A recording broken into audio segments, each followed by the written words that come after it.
అందరికీ నమస్కారం అండి. అవి చేస్తాం, ఇవి చేస్తాం, మరేదో చేస్తాం అంటూ ఎన్నికల సందర్భంగా నాయకులంతా వాగ్దానాలు చేస్తారు. అవన్నీ సాధ్యమేనా? ఒక చిన్న కథ ద్వారా తెలుసుకుందాం. ఒకానొక దేశంలో ఒకానొక పొగాకు వ్యాపారి చుట్టలు అమ్ముకోవడానికి వచ్చాడు. కానీ ఆ దేశ ప్రజలకు పొగ త్రాగే అలవాటే లేదు. దాంతో ఆ వ్యాపారి తన చుట్టల గొప్పతనం గురించి పెద్ద గొంతుతో ఇలా వివరించాడు. ఈ చుట్ట తాగుతూ నడిచే వారిని కుక్క కరవదు.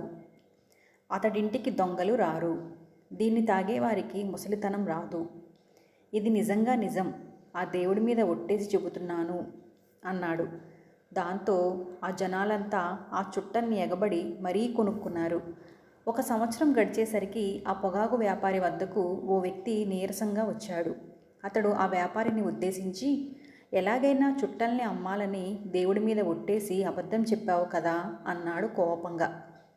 దానికి ఆ వ్యాపారి తాపీగా, దేవుడి మీద ఒట్టేసి నేను చెప్పిందంతా నిజమే. పొగ త్రాగడానికి అలవాటు పడ్డవాడు తానుగా నడవలేడు. కాబట్టి చేతి కర్ర సహాయం అవసరం. చేతిలో కర్ర ఉండడం వల్ల కుక్క కరిచే ప్రమాదం లేదు అన్నాడు.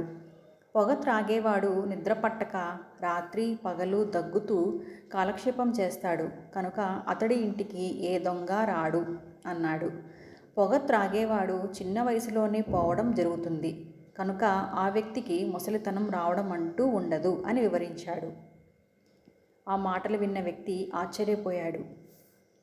కాబట్టి నాయకుల మాటలు నమ్మే ముందు 1కి 10 సార్లు ఆలోచించండి. ఈ కథ నచ్చితే సబ్స్క్రైబ్ చేయండి. Thank you.